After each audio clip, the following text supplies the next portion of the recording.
नमस्कार, आप सभी का स्वागत है विंध्य भारत में। मैं आपके साथ साक्षी गुप्ता। आइए बढ़ते हैं खबरों की ओर। 16 मई 1987 की दोपहर दिल्ली के बोट क्लब ग्राउंड में कांग्रेस की एक बड़ी रैली थी। तत्कालीन प्रधानमंत्री राजीव गांधी इसमें भाषण देने वाले थे। रक्षा मंत्री पद से इस्तीफा दे चुके और राजीव पर हमलावर वीपी सिंह ने तय किया कि उन्हें भी इस रैली में शामिल होना चाहिए।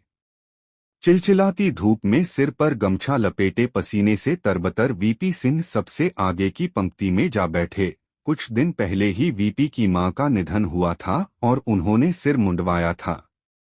राजीव ने भाषण देना शुरू किया। आज हमें याद रखना है कि कैसे हमारे बीच से मीर जाफर उठे थे, जयचंद उठे थे, भारत को बेचने के लिए, भारत को कमजोर करने के लिए। उनको हम करारा जवाब देंगे। वरिष्ठ पत्रकार देबाशीष मुखर्जी अपनी किताब the disruptor how VP Singh shook India में लिखते हैं कि जयचंद कथित रूप से वीपी सिंह के पूर्वज थे। राजीव का इशारा साफ था। वीपी अपमानित हुए, वो तत्काल रैली छोड़कर चले गए। इस घटना के बाद ही वीपी सिंह ने मन बना लिया कि वो राजीव को पीएम पद से हटाकर ही दम लेंगे।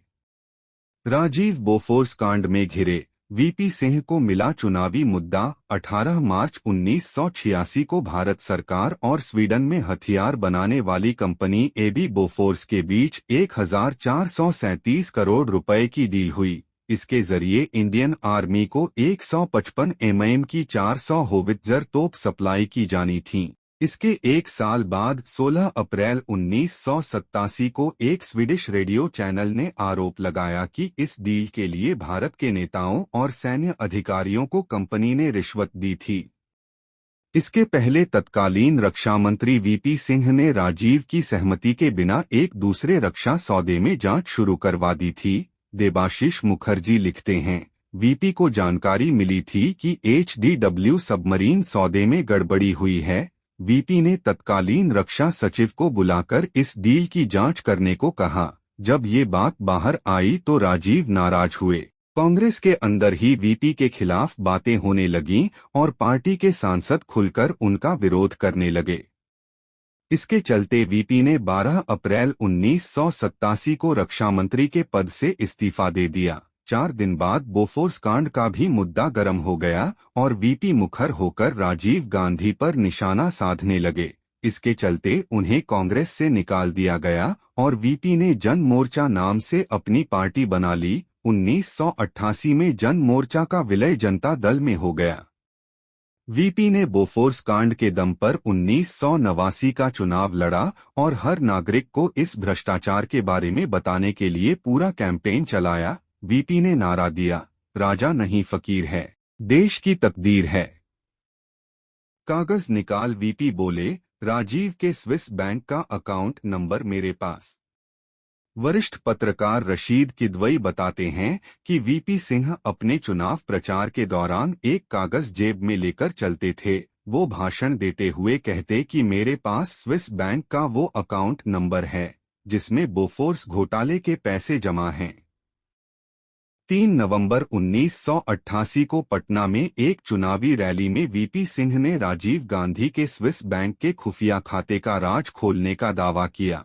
इसके अगले दिन वरिष्ठ पत्रकार सुरेंद्र किशोर ने जनसत्ता में लिखा, स्विस बैंक कॉरपोरेशन के इस खाते का नंबर 99,921 PU है। इस खाते में बोफोर्स सौदे के कमीशन में मिले 3,20,76,709 स्वीडिश क्रोमर तब 8 करोड़ रुपए जमा हैं। ये खाता लोटस के नाम पर है। वीपी ने चुनौती दी कि लोटस और राजीव का अर्थ एक ही होता है। अगर यह बात गलत निकली तो वो संन्यास लेने को तैयार हैं।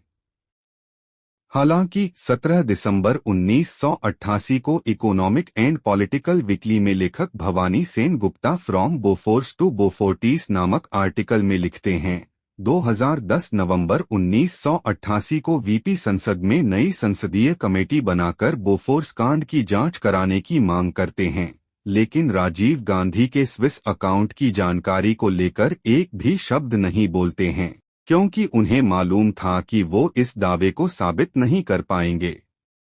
नेशनल फ्रंट को बहुमत मिला और सरकार बनाने की कवायद शुरू। 1989 के लोकसभा चुनावों में 198 सीटें जीतकर कांग्रेस सबसे बड़ी पार्टी बनकर उभरी, लेकिन बहुमत से बहुत पीछे रह गई। बोफोर्स के मुद्दे पर चुनाव लड़ने वाले राजनीतिक गठबंधन नेशनल फ्रंट को बहुमत मिला। नेशनल फ्रंट में शामिल जनता दल को 143, भाजपा को 85 और वाम मोर्चे को 52 सीटें मिली। वहीं द्रमुक, असम गण परिषद, तेलुगु देशम जैसी क्षेत्रीय पार्टियों को 9 सीटें मिली।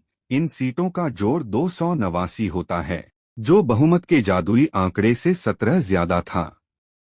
वरिष्ठ पत्रकार कुलदीप नैयर अपनी किताब एक जिंदगी काफी नहीं में लिखते हैं, वीपी ने बोफोर्स के मुद्दे को देश की जनता के सामने ऐसे पेश किया कि बोफोर्स भ्रष्टाचार का पर्याय बन गया। इसका फायदा वीपी और नेशनल फ्रंट को 1989 लोकसभा चुनाव में हुआ। देश की जनता चाहती थी कि वीपी ही अगले पीएम बने। देवीलाल के सहारे लिखी गई वीपी को पीएम बनने की इबारत।